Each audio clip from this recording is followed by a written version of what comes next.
Hey everybody and welcome back to RikuNaceLand. My name's Jules and you know it, it's Rusty Lake Friday again for the second time already.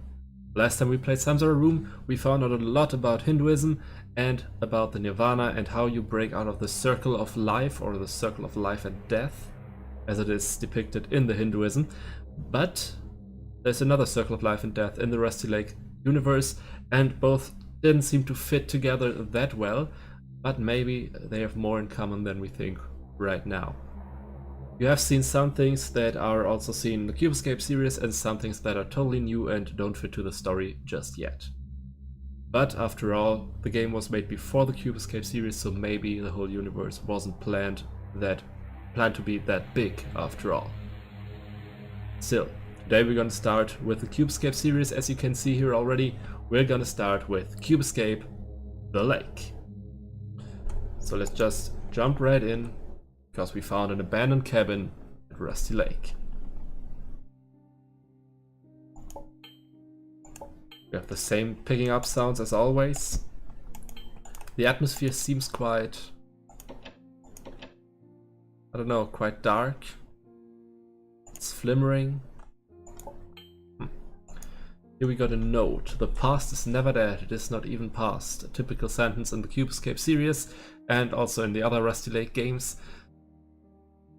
And now here we got this setup that reminds me personally of the one of Samsara Room, where we had to put 5 things on the pentagram and in the middle another thing that would give us enlightenment or at least put us to the next level with our karma.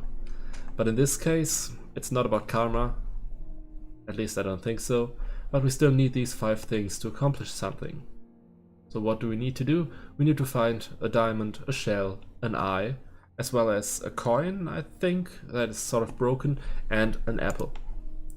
What can we do this with? Apparently with a fishing rod. Okay, this thing is locked too, so let's just start fishing then. Get the wire on there, the hook. And now let's see if we can find something without bait, because we don't have any bait yet. We apparently can't.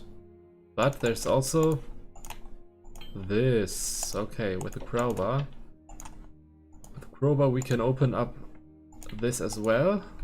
So we have an eye now and a key, and the key gives us access to the mold. So we have the first thing that we needed, the eye. And the mold might be usable as bait. Let's see.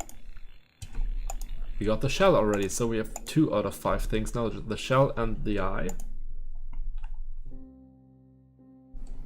But now we need more bait, so we're just gonna pick up this insect. That was not on purpose. And use it as bait. And let's see, we got a shrimp with this. Those of you who have played the other Cube Escape games already know, if you see a shrimp, you have to slice it up. That's what we did. We got another key.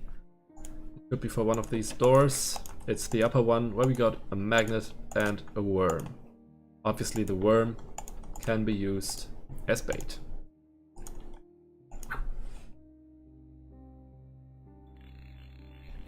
That's what we just did, and we got a fish. Okay, fish is always nice in this game. Now, what else could we use as bait? Because we need more stuff now. We could use the shrimp head. And here we have a hand, a human hand. So this body seems to be pretty burned. Can't crack it open, we can't feed it the fish. There's not much we can do with it right now, except for cutting it open, of course. But he doesn't like to be cut open, apparently. That's the first time we see a shadow figure, but it looks a bit different from the ones we see later on. But still, we know that kind of the first shadow that appeared was Carolyn Islander. She died and became a shadow. I think there was nothing happening before that with shadows. So, corrupted soul was created back then, but this shouldn't have been her. We fished her out of the lake, and obviously she was in the lake. because, well, she was burned, but still it was on the island. I'm pretty sure that she was in the lake because later in the game and Rusty Lake Paradise we found her body in, well, floating on the water. We didn't find her body but her grave floating in the water. So she has been cremated in a way, like a witch on a bonfire. No, but still, bonfire. Still, she's been burned and then thrown into the sea. So she might be somewhere in Rusty Lake. But we don't know that for sure, so we don't know for sure if this was her or if this was something completely different. So now, do we have any other thing? I don't think so. But what we do have is, not up here apparently, but up here. This thing where we cut up the shrimp, but we can also cut up this fish. And like always, when you cut up a fish in real life, there's a tree growing out of it. And this tree looks beautiful. It has 5 spots. And we might just put an eye here and a shell here, because, well, these 5 spots might match up just perfectly. But we'll see about that later on. We still have some more stuff. We have the bloody apple that we got from the dead guy. We might also use that on the tree now.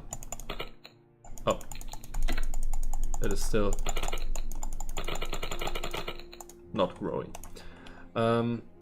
We need to put the apple up here.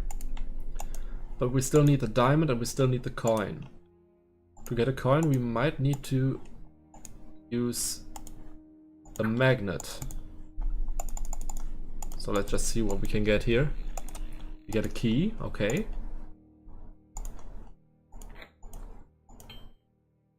And there we got the coin. It's not that broken, but still. And we should fish with the magnet again to find the... Apparently we do. So this is a riddle. It has a sign, mirror, and then 3 more signs. Well, what I see here is a number 6 mirrored. Then the number 2 mirrored, the number 3 and the number 7 mirrored. So if we now use a calculator, we can just type in 6 times 237, which is 1422. Okay, these are the same, so we just do 1, 4, 2, 2. And the box is open, and we got the diamond. When we do this, we can just put the diamond in here, and with this we create the pentagram. And now the question is everything in the right place? Yes, it is. So we should be good now. But it's dark outside. That doesn't look too good. And I already saw there's somebody coming out of the water. It's that shadow again. And apparently he got us. But as it says here, we can still change our fate by using the code from CubeEscape Seasons. So let's just jump right back in. We are in this place right now. But if we just take the gem out of it, we're back with daylight, and we get another chest when we try to fish with the magnet again. And this one we need to... Oh, yeah, that's exactly what I had planned. We need to find the code in CubeEscape Seasons on rustylake.com to change our fate. I haven't used the key in quite some time. But wasn't it something like this? 1487. I did it so many times about 1 or 2 years ago when the games first came out, because I tried this code in every other CubeEscape game that came out. Just to see if it works again. I always cross-tried different codes. For this one, we get another gem, green gem. And now let's just insert this green gem, where we just had the blue one. The same thing appears, but it's not pentagram. As we can see here, it could either be a pentagram, or instead it could also be, how is it called? Pentagon? No, you know what I mean. A 5-corner thingy. This looks a bit different. And as we can see, it's still getting dark. And there's still this guy standing here. But this time, we can fight him. And he becomes a black cube. We found the cube, and with this we changed our fate. So let's just talk about what just happened here, because this is the ending of Rusty Lake game number 1, the first cube escape game that Rusty Lake made. So not the first Rusty Lake game, of course. Samsara Room was before that. It is a short game. I think it was just created because it connected this game to Cube Escape Seasons, so that people knew A, there will be more games coming, and B, there's a connection between these two, so if you play one, you're forced to play the other. If you play the short one and you notice, whoa, that was short, but we can still do something here. If you play the other one, then you play the other one, it's a lot longer. Cube Escape Seasons is long as hell. Then you just know, okay, this series is gonna be pretty amazing. So I think that's what they did here. But about the story behind this, well, we were taken over by this shadow figure after we created a pentagram. Pentagram is usually, well, you talk about pentagrams when you talk about the devil, about dark rituals and stuff like that. So evil comes from pentagrams. In the original meaning, it might be a bit different, but that's how it is seen in most religions and everything nowadays. So, the pentagram. And we had the pentagram with the blue gem. The shadow figure appeared and it knocked us over. But when we decided to use the green gem instead, we didn't create a pentagram, but just this 5-corner thing. I still don't know how it's called. And with this, we were able to defeat the shadow figure. But when we defeated it, it turned into a black cube. And as we know, black cubes stand for for bad memories that were extracted from a person. And when you extract black cubes, bad memories from a person, and create this black cube, then there also is a corrupted soul, a shadow figure coming to life. So now that we killed him, apparently he was turned back into the black cube, but we still don't know what to do with it, so it's just floating around there. We haven't destroyed it, nor have we turned it into a white cube, so this is not the end of this part of the story. The other question, of course, is who are we? We found an abandoned cabin. Why did we get there? How did we get there? What did we want to do there? What exactly was our goal? Why did we want to go fishing there? Because after all, yes, Rusty Lake is a beautiful lake, but it has this kind of curse.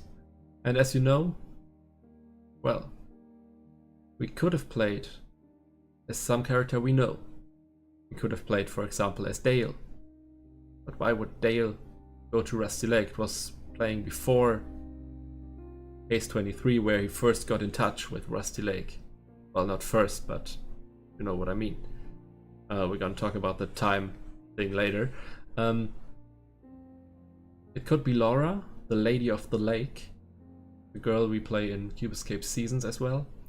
But that would be the question, why is she there? How did she get there? Because usually she's just in her room and she's gonna get murdered. So does that even make sense? Who else could we be? Mr. Crow? Mr. Owl? I don't think so. They wouldn't say stuff like, I found an abandoned cabin in the lake, at the lake, or whatever. Because they pretty much know everything that's going on. They don't just stumble upon something. That's what I have to say about this. If you have any idea who we are playing in this game, please tell me down in the comment section. I'd really like to know your ideas about this, and maybe we can even make sense out of it. Of course, I know this was the first Cube Escape game, so maybe, or one of the first on the same date as seasons, as I said. But still, maybe it was not planned to become this big, and maybe they didn't think about who you played was just somebody you play. Like in Samsara Room, where you just play somebody and it doesn't matter who you are, you're just a normal human being. But maybe there will be a connection later. So please tell me what you think. I'd really love to hear it. And until next time, have a great day, great morning, great evening, and of course an awesome night, depending on what time it is when you're watching this video. Until then, bye everybody.